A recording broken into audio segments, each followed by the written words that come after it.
السلام علیکم ورحمۃ اللہ وبرکاتہ۔ کوئی دنوں کا کوئی مجموعہ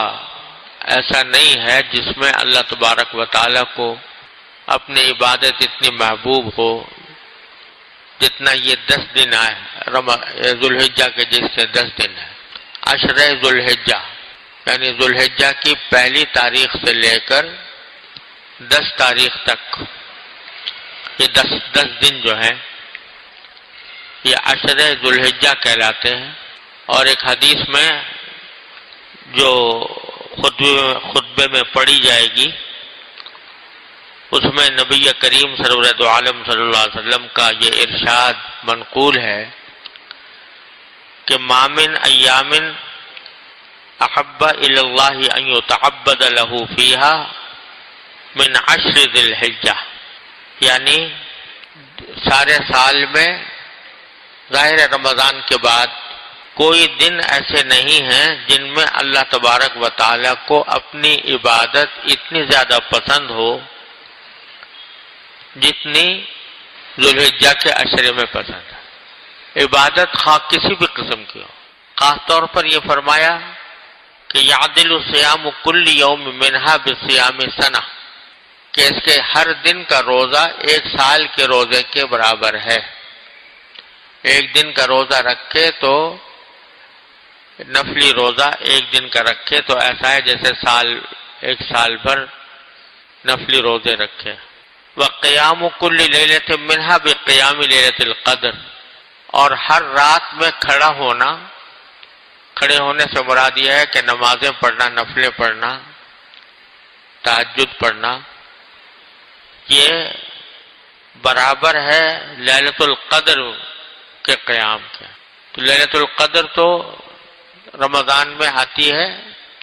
اور متعین طور پر معلوم بھی نہیں ہے کہ کون سی رات یوم لیلۃ القدر ہوگی۔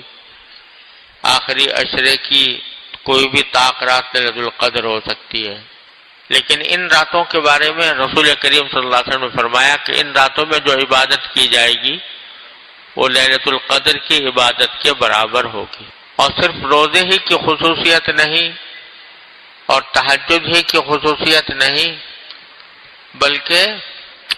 فرمایا ہر عبادت، ویسے ہی دن میں بھی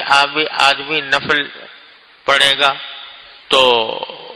وہ اللہ تعالیٰ کو بہت محبوب ہے، دن میں پڑھے، رات میں پڑھے، تسبیح کرے، ذکر کرے، کلمہ پڑھے، تیسرا کلمہ سبحان اللہ والحمد للہ ولا الہ الا اللہ واللہ اکبر ولا حول ولا قوۃ الا باللہ العلی العظیم۔ تسبیح اور ذکر کا کوئی بھی عمل کرے گا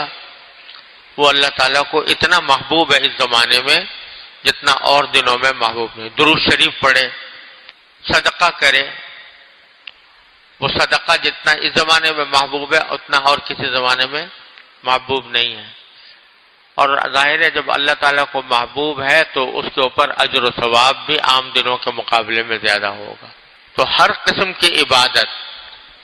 چاہے وہ نماز ہو، چاہے وہ روزہ ہو، چاہے وہ نفلیں ہوں،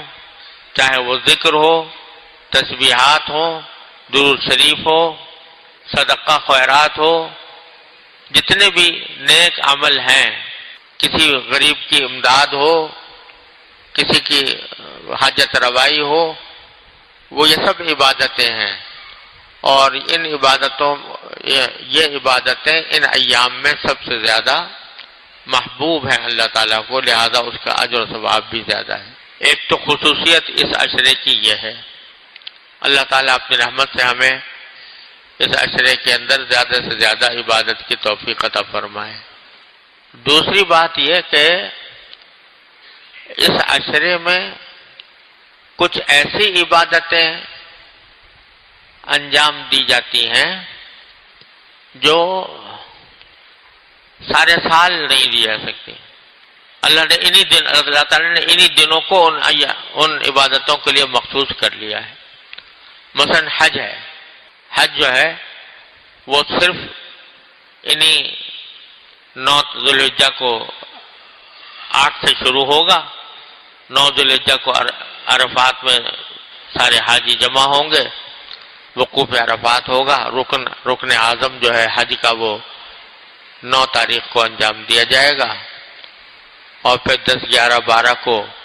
جمرات کی رمی ہوگی، اور اس کے بعد پھر بس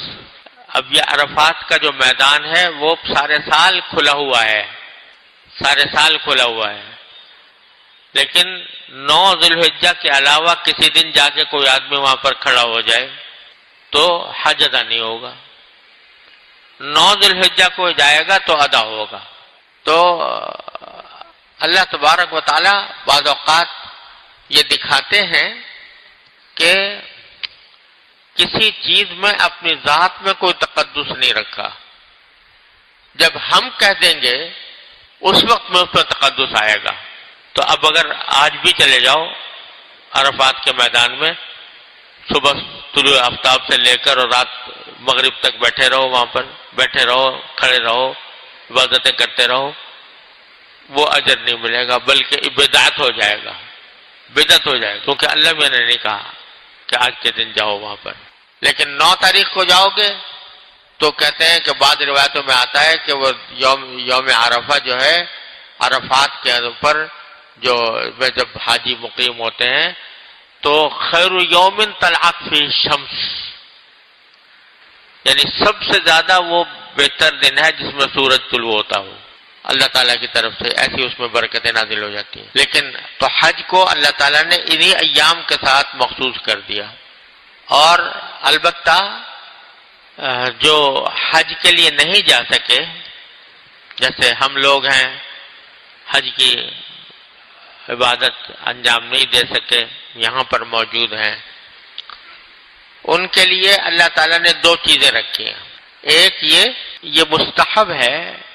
کوئی فرض واجب نہیں ہے، مستحب ہے کہ ذوالحجہ کا چاند دیکھنے کے بعد، یعنی ذوالحجہ کی رات، پہلی یکم ذوالحجہ کی رات شروع ہونے کے بعد سے لے کر جب تک کوئی آدمی قربانی کرتا ہو، اس کے لیے ہے جو قربانی کرتا ہو، جس کے ذمہ قربانی واجب ہو، اس کے لیے ہے کہ وہ یکم ذوالحجہ کی رات سے اور قربانی کرنے تک اپنے بال نہ کٹوائے، اپنے ناخن نہ کٹوائے، یہ مستحب ہے۔ اگر کوئی کٹوائے گا تو کوئی گناہ نہیں ہے، کٹوائے گا تو کوئی عذاب نہیں ہے، لیکن مستحب ہے، اگر نہیں کٹوائے گا کوئی تو ثواب ہوگا انشاءاللہ۔ یہ کیا بات ہے؟ یہ تھوڑی سی مشابہت پیدا کی جا رہی ہے حاجیوں کے ساتھ، جو حج کے لیے جا رہے ہیں تو وہ حالت احرام میں ہوتے ہیں، حالت احرام میں بال نہیں کٹوا سکتے، ناخن نہیں کاٹ سکتے، تھوڑی سی مشابہت ہم لوگوں کے اوپر بھی، ہم لوگوں کو بھی دے دی گئی کہ تم ان کے ساتھ مشابہت اختیار کرو۔ تیرے محبوب کی یا رب شباہت لے کے آیا ہوں، حقیقت اس کو تو کر دے، میں صورت لے کے آیا ہوں۔ تو حاجیوں کے ساتھ ایک مشابہت پیدا کرنے کے لیے یہ امر مستحب قرار دیا تھا۔ ایک تو ہم لوگوں کے لیے یہ رکھا ہے اللہ تعالیٰ نے۔ دوسرا عرفے کا دن یعنی 9 ذی الحجہ، اس کو روزہ رکھنا۔ ویسے تو روزہ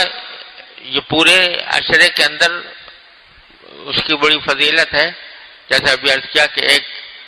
ایک روزے کا ثواب 1 سال کے روزوں کے برابر ہے، لیکن عرفے کا روزہ، 9 ذی الحجہ کا روزہ، اس کے بارے میں حدیث میں آتا ہے